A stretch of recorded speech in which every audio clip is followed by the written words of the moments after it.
Imaginez un peu le truc. Votre équipe gagne une finale majeure. C'est l'euphorie, les célébrations, le trophée. Et là, plusieurs semaines plus tard, on vous annonce que non. En fait, le titre vous est retiré. C'est un véritable séisme qui a secoué le monde du football africain. Voilà, tout est là. D'un côté, on a la réalité du terrain. Le Sénégal a gagné le match. Et de l'autre, la réalité administrative. Le Maroc est déclaré champion sur ce qu'on appelle tapis vert avec un score de 3-0.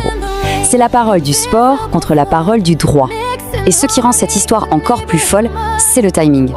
La décision tombe près de 2 mois après la finale. 2 mois! Tout le monde était passé à autre chose. Forcément, l'annonce a eu l'effet d'une bombe, laissant tout le monde sous le choc et dans l'incompréhension. Cette phrase de Moustapha Diallo, une figure très respectée au Sénégal, résume parfaitement le sentiment général. On n'est plus en train de parler juste d'un match de foot. C'est l'idée même de ce que le sport doit être qui est en jeu. Ok, alors on va décortiquer ça ensemble. Comment on en est arrivé là? Comment un champion sacré sur le terrain peut se voir retirer son titre depuis un bureau bien après le coup de sifflet final? Pour piger, il faut revenir à cette finale qui était, mais complètement folle. Tout part d'un pénalty accordé au Maroc, très contesté. L'équipe sénégalaise, sous le coup de la colère, quitte le terrain. Grosse tension. Après 17 minutes d'interruption, le jeu reprend. Et là, le scénario est dingue. Edouard Mendy arrête le pénalty et en prolongation, Pape Gueye marque le but qui offre la victoire au Sénégal. Voilà, le film des événements.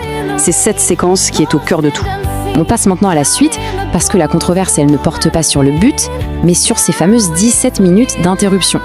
Et c'est là que la bataille juridique commence vraiment. Alors la Confédération africaine de football, la CAF, s'appuie sur son règlement pour justifier sa décision. Et que disent les articles 82 et 84 ?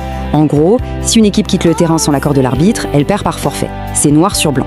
C'est sur cette base, et uniquement sur cette base, que le jury d'appel a tranché. On a donc 2 logiques qui s'affrontent. D'un côté, la CAF dit « le règlement, c'est le règlement ». Ils sont sortis, c'est une infraction, donc c'est forfait. Une lecture très, très stricte. De l'autre, le Sénégal avance un argument de bon sens. Attendez. Comment peut-on parler de forfait alors que l'équipe est revenue, que l'arbitre a fait reprendre le jeu et que le match est allé jusqu'à son terme? Et c'est intéressant, parce que selon cet expert juridique, la partie est loin d'être perdue pour le Sénégal. Au contraire, le fait que le jeu ait repris et se soit terminé, eh bien ça pourrait peser très lourd dans la balance en faveur de l'esprit du sport et de ce qui s'est réellement passé sur le terrain. Donc vous l'avez compris, l'histoire est loin, très loin d'être terminée. Le Sénégal n'a pas l'intention de laisser passer ça et a décidé de porter l'affaire devant la plus haute juridiction sportive du monde. Concrètement, le chemin est clair. La CAF a pris sa décision, la fédération sénégalaise a tout de suite contesté. Le dossier est donc maintenant sur le bureau du tribunal arbitral du sport, le fameux TAS, en Suisse. Et c'est eux qui auront le dernier mot.